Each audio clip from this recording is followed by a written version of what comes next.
এক নারীতে আসক্ত হওয়া পুরুষগুলো যখন ভালোবাসার মানুষটার জন্য ছটফট করে পাগলের মতো কান্না করে, যখন ওই মানুষটা ছেড়ে চলে যায়, তখন তার মতো অসহায় দুনিয়াতে আমার মনে হয় না আর একটা হতে পারে। কারণ এক নারীতে যখন একটা পুরুষ আসক্ত থাকবে, তখন সমস্ত ভালোবাসা, সমস্ত চিন্তা কিন্তু ওই মানুষটাকে নিয়েই থাকবে। যে আমি যে মানুষটাকে ভালোবাসি, ওই মানুষটাকে ছাড়া আমার দুনিয়াতে কোনো মানুষ লাগবে না। আমার সারা দুনিয়া এক জায়গা থাকবে, আর আমার ওই মানুষটা এক জায়গা থাকবে। হয়তো তখন আমি ওই মানুষটাকেই বেছে নিব, কারণ আমার দুনিয়া চাই না, আমার শুধু ওই মানুষটাকে চাই, যে মানুষটাকে আমি ভালোবাসি।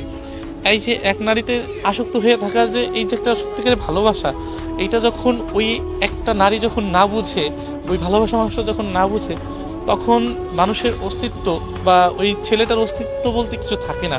তার বেঁচে থাকার ইচ্ছা, ভালোবাসা, আনন্দ, উল্লাস কিচ্ছু থাকে না।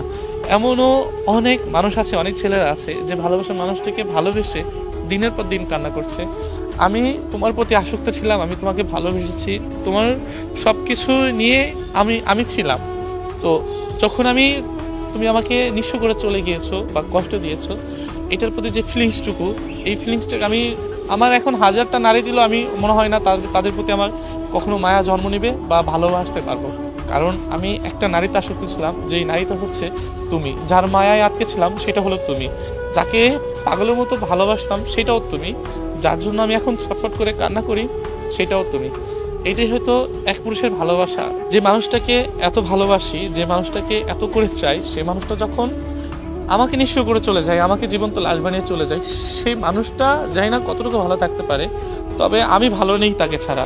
আমি একটা জীবন্ত লাশ হয়ে আছি, যা আমি ছাড়া আর আমার সৃষ্টিকর্তা ছাড়া আমি কাউকে বোঝাতে পারবো না।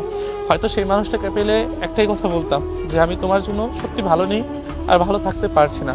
কারণ তুমি আমাকে এতটা দুঃখ, এতটা কষ্ট দিয়েছো, যেটা হয়তো আমি তোমার কাছ থেকে কখনো আশা রাখিনি।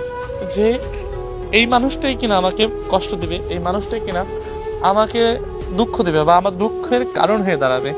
কারণ এক নারীতে আসক্ত হয়ে থাকার মানে এটা মনে হয় এক ধরনের একটা ফল, যে আমি কেন এক নারীতে আসক্ত হয়ে থাকলাম। তবে বিশ্বাস করো, আমার কোনো কিছুতেই কমতি ছিল না, আমার ভিতরে কোনো ত্রুটি ছিল না। তোমাকে সবসময় ভালোবেসেছি এবং চেয়েছি যে আমি এই মানুষটাকে ভালোবাসবো আর এই মানুষটাকে নিয়ে সারা জীবন থাকবো। তবে আজ বুঝতে পারলাম যে এক নারীতে আসক্ত হয়ে থাকার যন্ত্রণা, কষ্ট বা ভালোবাসাটা কি, সেটা হয়তো তুমি আমাকে বুঝিয়ে দিয়ে গেলে যে এক নারীতে আসক্ত হয়ে থাকার কষ্টটা কেমন। তবে বিশ্বাস করো, আমি তোমাকে ছাড়া কখনোই ভালো থাকতে পারবো না।